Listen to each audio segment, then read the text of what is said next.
Hello dear students, welcome back to our channel. Dear students, ಹಿಂದಿನ ಒಂದು ತರಗತಿಯಲ್ಲಿ ನಾವು ನಿಮ್ಮ ಅಂದ್ರೆ 5ನೇ ತರಗತಿಯ ಇಂಗ್ಲಿಷ್ ಭಾಷೆಯಲ್ಲಿ ಪ್ರಥಮ ಒಂದು ಪಾಠ ಫಸ್ಟ್ ಲೆಸನ್ ಯಾವುದಿದೆ ಅಂತ ಹೇಳಿದ್ರೆ ಲವ್ ಫಾರ್ ಎನಿಮಲ್ಸ್ ಅನ್ನುವಂತ ಒಂದು ಲೆಸನ್ ಅನ್ನ ಈಗಾಗಲೇ ನಾನು ಅದರ ಒಂದು ಪಾಠ ಜೊತೆಗೆ ಪಾಠದ ಒಂದು ಅರ್ಥ ಆ ಒಂದು ಕಥೆಯ ಒಂದು ಎಲ್ಲವನ್ನ ಕೂಡ ನಿಮಗೆ ಈಗಾಗಲೇ ಹಿಂದಿನ ಒಂದು ವಿಡಿಯೋದಲ್ಲಿ ವಿವರಿಸಿದ್ದೇನೆ. ಸೊ ಇವತ್ತಿನ ಒಂದು ತರಗತಿಯಲ್ಲಿ ನಾವು ಇದರೊಳಗಿರುವಂತಹ ಪ್ರಶ್ನೋತ್ತರಗಳು ಯಾವ್ಯಾವುದು ಅಂತ ಹೇಳಿ ನೋಡೋಣ ಬನ್ನಿ. ಹಾಗೇನೆ ಇದುವರೆಗೆ ನಮ್ಮ ಚಾನೆಲ್ ಅನ್ನ ಸಬ್ಸ್ಕ್ರೈಬ್ ಮಾಡಿಲ್ಲ ಅಂತ ಹೇಳಿದ್ರೆ ಸಬ್ಸ್ಕ್ರೈಬ್ ಮಾಡೋದನ್ನ ಮರಿಬೇಡಿ. ಹಾಗಾದ್ರೆ ಬನ್ನಿ ಈ ಒಂದು ತರಗತಿಯನ್ನ ಪ್ರಾರಂಭ ಮಾಡೋಣ. ಆತ್ಮೀಯರೇ, ಮೊದಲಿಗೆ ಇಲ್ಲಿ ಲವ್ ಫಾರ್ ಎನಿಮಲ್ಸ್ ಅನ್ನುವಂಥ ಒಂದು ಲೆಸನ್ ಅಲ್ಲಿ ವರ್ಡ್ಸ್ ಟು ನೌ ಅಂತ ಹೇಳಿ ಇದೆ. ಏನಿದೆ ಹೇಳಿ? ವರ್ಡ್ಸ್ ಟು ನೌ ಅಂತ ಹೇಳಿ ಇದೆ ಅಲ್ವಾ? ಈ ಒಂದು ವರ್ಡ್ಸ್ ಟು ನೌ ಅಲ್ಲಿ ಕೆಲವೊಂದು ಡಿಫಿಕಲ್ಟ್ ವರ್ಡ್ಸ್ ಅನ್ನ ನಿಮ್ಗೆ ಕೊಟ್ಟಿದ್ದಾರೆ. ಯಾವ್ಯಾವುದು ನೋಡಿ. ಅಟ್ರಾಕ್ಟೆಡ್ ನೋಡಿ, ಅಟ್ರಾಕ್ಟೆಡ್ ಅಂತ ಹೇಳಿದ್ರೆ a feeling of liking somebody. ಇಲ್ಲಿ ಯಾರನ್ನಾದರೂ ಇಷ್ಟಪಡುವ ಒಂದು ಭಾವನೆ ಅಂತ ಹೇಳಿ ತಿಳ್ಕೊಬೇಕು ನಾವು. ಅಟ್ರಾಕ್ಟೆಡ್ ಅಂದ್ರೆ ಆಕರ್ಷಣೆ, ಇಷ್ಟಪಡುವಂಥದ್ದು, ಇಷ್ಟಪಡುವ ಒಂದು ಭಾವನೆಯನ್ನ ಅಟ್ರಾಕ್ಷನ್ ಅಂತ ಹೇಳಿ ಕರಿತೇವೆ.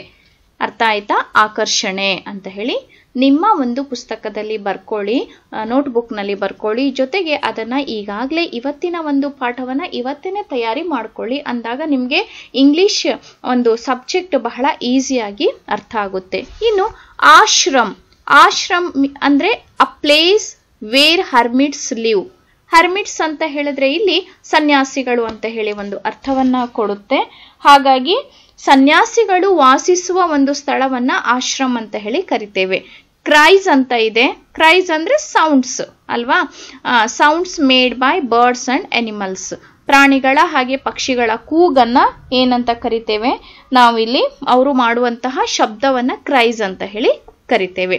Interesting, a feeling to know more about something. Interesting ಅಂತ ಹೇಳಿದ್ರೆ ಯಾವುದನ್ನಾದರೂ ಕುರಿತು ಇನ್ನಷ್ಟು ತಿಳಿದುಕೊಳ್ಳುವ ಒಂದು ಭಾವನೆ, ಅಂದ್ರೆ ಆಸಕ್ತಿ ಅಂತ ಹೇಳಿ. ಇಂಟ್ರೆಸ್ಟ್ ಅಂತ ಹೇಳಿದ್ರೆ ಆಸಕ್ತಿ, ಯಾವುದನ್ನಾದ್ರೂ ತಿಳ್ಕೊಳ್ಬೇಕನ್ನುವಂತಹ ಒಂದು ಭಾವನೆ.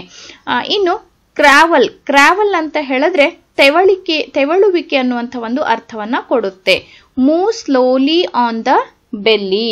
ಹೊಟ್ಟೆಯ ಮೇಲೆ ನಿಧಾನವಾಗಿ ಚಲಿಸುವಂತದ್ದಕ್ಕೆ ಏನಂತ ಕರಿತೇವೆ? ಕ್ರಾವೆಲ್ ಅಂತ ಹೇಳಿ ಕರಿತೇವೆ. ಇನ್ನು trouble, a problem or difficulty. Trouble ಅಂತ ಹೇಳಿದ್ರೆ ಸಮಸ್ಯೆ. ಇದರ ಸ್ಪೆಲ್ಲಿಂಗ್ ಅನ್ನ ಕೂಡ ಓದ್ಕೊಳ್ಳಿ ಮಕ್ಕಳೇ. ಪ್ರಾಬ್ಲಮ್ ಆರ್ ಡಿಫಿಕಲ್ಟಿ, ಸಮಸ್ಯೆ ಅಥವಾ ತೊಂದರೆ ಅಂತ ಹೇಳಿ ಅರ್ಥವನ್ನ ಕೊಡುತ್ತೆ. ಇನ್ನು ವಂಡರ್ಫುಲ್. ವಂಡರ್ಫುಲ್ ಅಂತ ಹೇಳಿದ್ರೆ ಗ್ರೇಟ್ ಅನ್ನುವಂತ ಅರ್ಥ, ಅದ್ಭುತ ಅನ್ನುವಂತ ಅರ್ಥ. ಇದಿಷ್ಟಲ್ಲದೆ ಇನ್ನು ನಿಮ್ಗೆ ಯಾವ್ದಾದ್ರೂ ಶಬ್ದಗಳು ಗೊತ್ತಾಗ್ಲಿಲ್ಲ ಅಂತ ಹೇಳಿದ್ರೆ ಇವತ್ತೇನೆ ನೀವು ಅದನ್ನ ಒಂದು ನೋಟ್ಬುಕ್ ನಲ್ಲಿ ಬರ್ದಿಟ್ಕೊಂಡು ಡಿಕ್ಷನರಿಯನ್ನ ಯೂಸ್ ಮಾಡಿ, ಅಥವಾ ನಿಮ್ಮ ಒಂದು ಟೀಚರ್ ಅಥವಾ ನಿಮ್ಮ ಮನೆಯಲ್ಲಿ ಪೇರೆಂಟ್ಸ್ ನ ಒಂದು ಹೆಲ್ಪ್ ಅನ್ನ ತಗೊಂಡು ಅದನ್ನ ಇವತ್ತೇನೆ ಓದ್ಕೊಳ್ಳಿ. ಆಯ್ತಾ? ಇನ್ನು give the opposites of the following. ಇಲ್ಲಿ ಅಪೋಸಿಟ್ಸ್ ಅಂತ ಹೇಳಿದ್ರೆ ಏನಪ್ಪಾ? ವಿರುದ್ಧ ಶಬ್ದಗಳು. More, remember, always, first, soft, near. ಹೀಗೆ ಇಷ್ಟು ಇದನ್ನ ಅಪೋಸಿಟ್ ವರ್ಡ್ಸ್ ಅನ್ನ ನೀವು ಬರಿಬೇಕು. ಅಂದ್ರೆ ವಿರುದ್ಧ ಪದಗಳನ್ನ ಬರಿಬೇಕು. ಮೋರ್ ಅಂದ್ರೆ ಏನು? ಬಹಳ. ರಿಮೆಂಬರ್ ಅಂತ ಹೇಳಿದ್ರೆ ಏನು? ಆಲ್ವೇಸ್ ಅಂದ್ರೆ ಏನು? First, soft, near. ಹೀಗೆ ಇದಕ್ಕೆ ಸಂಬಂಧಪಟ್ಟ ಹಾಗೆ ನೋಡಿ ನಾನಿಲ್ಲಿ ಆನ್ಸರ್ ಕೂಡ ಕೊಟ್ಟಿದ್ದೇನೆ ನಿಮ್ಗೆ. More, less, remember, forget, always, never, first, last, soft, hard, near, for, above, below, bright, dull. ಇವಿಷ್ಟು ಏನಪ್ಪಾ ಅಂತ ಹೇಳಿದ್ರೆ ಅಪೋಸಿಟ್ ವರ್ಡ್ಸ್ ಇದೆ.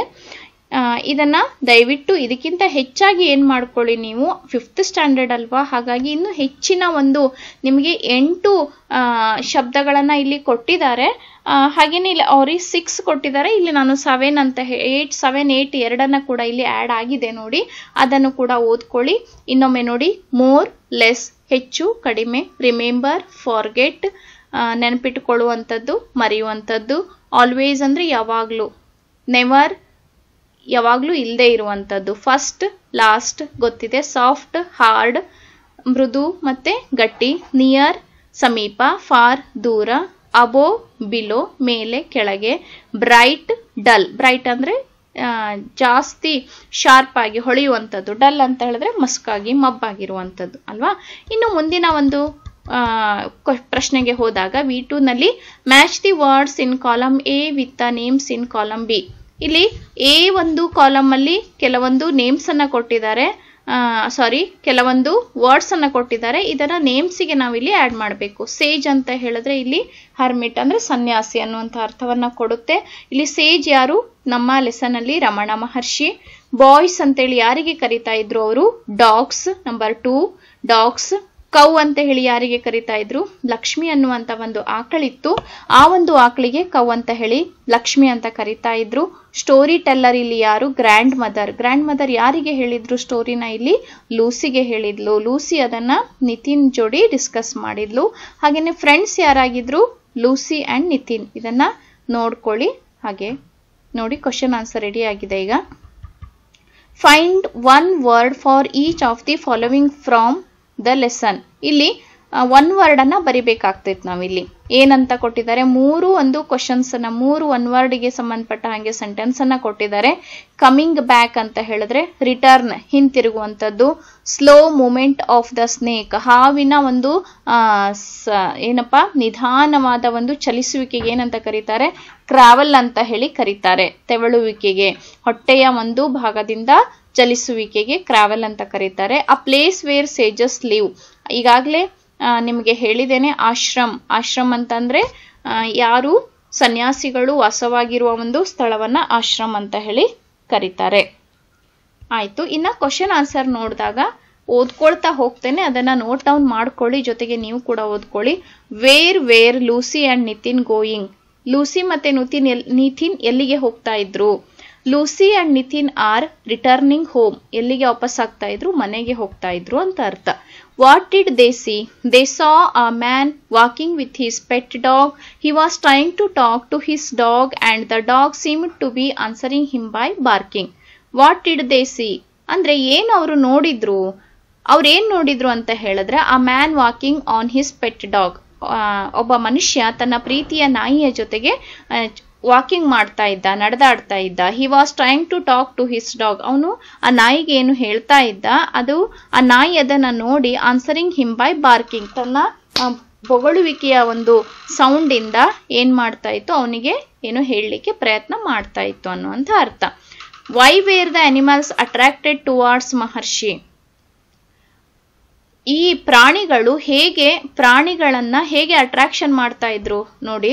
The animals were attracted to him because he spoke to them just as he would speak with people. ಇದನ್ನ answer ಮಾಡ್ಕೊಳ್ಳಿ. The animals were attracted, ಹೇಗೆ ಆಕರ್ಷಣೆಗೆ ಒಳಗಾಗ್ತಿದ್ದು ಅಂತ ಹೇಳಿದ್ರೆ, ಅವರು ಆ ಪ್ರಾಣಿಗಳಿಗೆ ಏನಂತ ಕರಿತಾ ಇದ್ರು? ಮನುಷ್ಯರ ಹಾಗೆ, ಮನುಷ್ಯರನ್ನ ಕರೆದ ಹಾಗೆ, ಅವ್ರ ಜೋಡಿ ಮನುಷ್ಯರ ಜೋಡಿ ಮಾತನಾಡಿದ ಹಾಗೆ ಆ ಪ್ರಾಣಿಗಳ ಜೊತೆಗೆ ಮಾತಾಡ್ತಾ ಇದ್ರು. Where did Ramana Maharshi keep the animals? ಆ ಪ್ರಾಣಿಗಳನ್ನ ಎಲ್ಲಿ ಇಟ್ಟಿದ್ರು ನೋಡಿ. Ramana Maharshi kept the animals in his ashram. ಆಶ್ರಮದಲ್ಲಿ ಆ ಎಲ್ಲ ಪ್ರಾಣಿಗಳು ಇರ್ತಾ ಇತ್ತು. What happened one day when he was sitting by hill side? ಒಂದು ದಿನ ಏನಾಯ್ತು? ಪರ್ವತದ ಒಂದು ಸೈಡ್ ಅಲ್ಲಿ ಕುಂತಾಗ ಏನಾಗಿತ್ತು ಅಂತ ನೋಡಿ. A snake travelled over his legs. He didn't move nor show any fear. Later, someone asked him what he felt like when the snake crawled over his legs. He replied, cool and soft. ಏನಾಯ್ತಪ್ಪ ಅಂತ ಹೇಳಿದ್ರೆ, a snake crawled over his legs.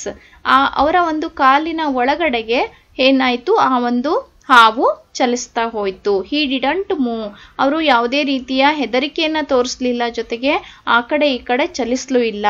ಆಮೇಲೆ ಇನ್ನೊಬ್ರು ಏನ್ ಕೇಳ್ತಾರೆ, ಯಾಕೆ ನಿಮ್ಗೇನಾಯ್ತು ಇದರ ಒಂದು ಫೀಲಿಂಗ್ ಇಂದ ಅಂತ ಹೇಳಿದಾಗ, ಕೂಲ್ ಆಗಿತ್ತು, ಜೊತೆಗೆ ಸಾಫ್ಟ್ ಆಗಿತ್ತು ಅಂತ ಹೇಳಿ ಅವರು ಹೇಳ್ತಾರೆ. ಇನ್ನು how did he feed the peacocks? ನವಿಲುಗಳಿಗೆ ಹೇಗೆ ಊಟ ಮಾಡಿಸ್ತಾ ಇದ್ರು ಅನ್ನುವಂತ ಅರ್ಥ. Ramana Maharshi called the peacocks by making sounds of their cries. ಆ ಒಂದು ನವಿಲುಗಳು ಏನಿರ್ತಾ ಇದ್ವಲ್ಲ, ಆ ನವಿಲುಗಳಿಗೆ ಅವರು ಅದೇ ಒಂದು ಸೌಂಡ್ ಇಂದ ಅವರ ಒಂದು ಸೌಂಡ್ ಇಂದ, ಬರ್ಡ್ಸ್ ಸೌಂಡ್ ಇಂದ ಅವುಗಳನ್ನ ಕರಿತಾ ಇದ್ರು. Then they would go to him and eat the peanuts. ಆಮೇಲೆ ಅವ್ರು ಎಲ್ಲಿ ಹೋಗ್ತಾ ಇದ್ರು, ಅವ್ರ ಹತ್ರ ಹೋಗಿ ಪೀನಟ್ಸ್ ಅನ್ನ ತಿಂತಾ ಇದ್ದು. Why did Ramana Maharshi not allow anyone to kill snakes? Ramana Maharshi ಯಾಕೆ ಪೀಪಲ್ಸಿಗೆ, ಯಾರಿಗೆ ಆಗ್ಲಿ ಹಾವುಗಳನ್ನ ಸಾಯಿಸ್ಲಿಕ್ಕೆ ಬಿಡ್ತಾ ಇರಲಿಲ್ಲ ಅಂತ ಹೇಳಿದ್ರೆ, ಅವ್ರು ಏನಂತಿದ್ರು ಈ ಒಂದು ಹಾವುಗಳ ಬಗ್ಗೆ? Ramana Maharshi never allowed anyone to kill snakes in his ashram.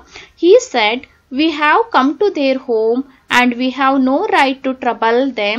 They do not trouble us. ನಾವೆಲ್ಲರೂ ಕೂಡ ಅವರ ಮನೆಗೆ ಬಂದಿದ್ದೇವೆ, ಅವರು ಕೂಡ ನಮಗೆ ಏನ್ ಮಾಡೋದಿಲ್ಲ, ಟ್ರಬಲ್ ಮಾಡುವುದಿಲ್ಲ, ತೊಂದರೆ ಮಾಡಲ್ಲ. ಜೊತೆಗೆ they do not trouble us, ನಾವು ಕೂಡ ಅವಕ್ಕೆ ತೊಂದರೆ ಮಾಡಬಾರ್ದು, ಅವರು ಕೂಡ ನಮಗೆ ತೊಂದರೆ ಮಾಡುವುದಿಲ್ಲ ಅಂತ ಹೇಳಿ ಅವರ ಒಂದು ಫೀಲಿಂಗ್ಸ್ ಅನ್ನ ಹೇಳ್ತಾ ಇದ್ರು.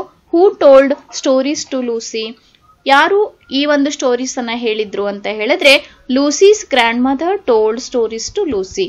ಇನ್ನು discuss with your friends and answer the following questions in 4 to 6 sentences each. ಕೆಲವೊಂದು ಕ್ವಶನ್ಸ್ ಅನ್ನ ಕೊಟ್ಟಿದ್ದಾರೆ, ಕೆಲವೊಂದು ಪ್ರಶ್ನೆಗಳನ್ನ ಕೊಟ್ಟಿದ್ದಾರೆ. 4 to 6 ಸೆಂಟೆನ್ಸ್ ಅಲ್ಲಿ ನಿಮ್ಮ ಫ್ರೆಂಡ್ಸ್ ಜೋಡಿ ಡಿಸ್ಕಸ್ ಮಾಡಿಕೊಂಡು ಆನ್ಸರ್ ಮಾಡಬೇಕು ಅಂತ ಹೇಳಿ ಇದೆ ನೋಡಿ. Describe Ramana Maharshi love for animals. ನೋಡಿ, ಡಿಸ್ಕ್ರೈಬ್ ಅಂದ್ರೆ ಪ್ರಾಣಿಗಳ ಬಗ್ಗೆ ರಮಣ ಮಹರ್ಷಿ ಯಾವ ರೀತಿ ಪ್ರೀತಿಯನ್ನ ಇಟ್ಕೊಂಡಿದ್ರು ಅದನ್ನ ವರ್ಣನೆ ಮಾಡಿ ಅಂತ ಹೇಳಿ ಕೊಟ್ಟಿದ್ದಾರೆ ನೋಡಿ. He always fed the animals and birds in the ashram first and then eat. First ಪ್ರಾಣಿಗಳಿಗೆ ಅವ್ರು ತಿನ್ನಿಸ್ತಾ ಇದ್ರು, ನಂತರ ಅವ್ರು ಊಟ ಮಾಡ್ತಾ ಇದ್ರು ಅಂತ. ಜೊತೆಗೆ he used to call the dogs as boys.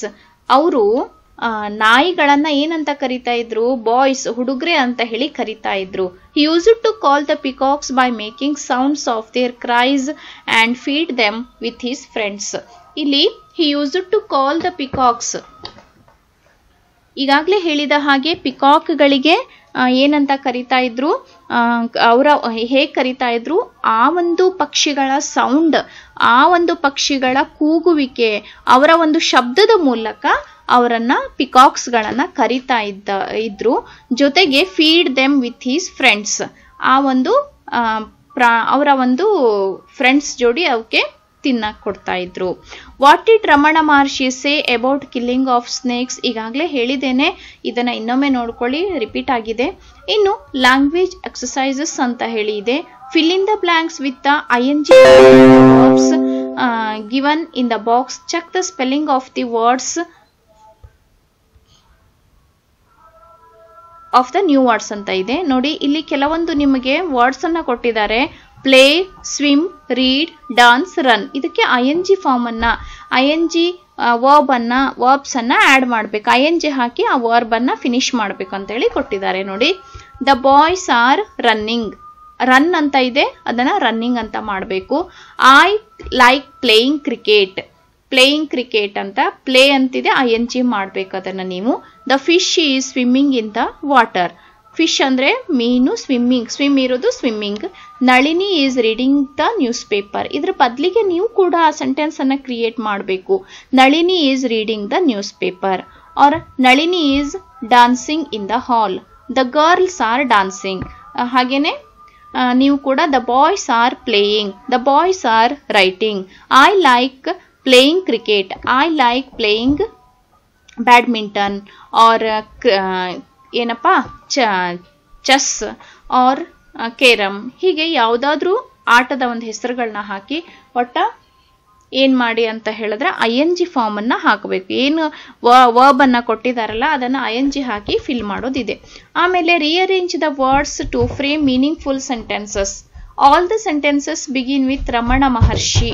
ನೋಡಿ, ಎಲ್ಲವೂ ಕೂಡ ಹೇಗಿರ್ಬೇಕಂತ ಹೇಳಿದ್ರೆ ರಮಣ ಮಹರ್ಷಿ ಅನ್ನುವಂತ ಒಂದು ಸೆಂಟೆನ್ಸ್ ಇಂದ, ವಾಕ್ಯದಿಂದ ಆರಂಭ ಆಗಬೇಕು. ಇಲ್ಲಿ ಏನೇನು ಕೊಟ್ಟಿದ್ದಾರೆ ನೋಡಿ ರಿಅರೇಂಜ್ ಮಾಡ್ಲಿಕ್ಕೆ. Sage, a Ramana Maharshi was. ಬಹಳ easy. Ramana Maharshi was a sage. ಯಾರು ಪಾಠವನ್ನ ಚೆನ್ನಾಗಿ ಓದಿರ್ತಾರಲ್ಲ ಅವರಿಗಿದು ಬಹಳ ಈಸಿಯಾಗಿ ಅರ್ಥ ಆಗುತ್ತೆ. ಇನ್ನು ನೆಕ್ಸ್ಟ್ ಕ್ವಶನ್ ಏನಿದೆಯಪ್ಪ, animals and birds Ramana Maharshi loved. Ramana Maharshi loved animals and birds. People to kill never allowed snakes. Ramana Maharshi. Ramana Maharshi never allowed people to kill snakes. First animals fed the Ramana Maharshi. ನೋಡಿ, Ramana Maharshi first fed the animals. Next ಇಷ್ಟು ಕೊಟ್ಟಿದ್ದಾರೆ. ಇದನ್ನ ನೀವೇ ಒಂದು ಏನಪ್ಪಾ ಇದು ಅಂತ ಹೇಳಿದ್ರೆ ಲ್ಯಾಂಗ್ವೇಜ್ 3 ಲ್ಯಾಂಗ್ವೇಜ್ ಎಕ್ಸಸೈಸ್ ಅಲ್ಲಿ 3 ಅಂತ ಇದೆ. Sit in pairs and exchange your ideas about the pet animals you have at home.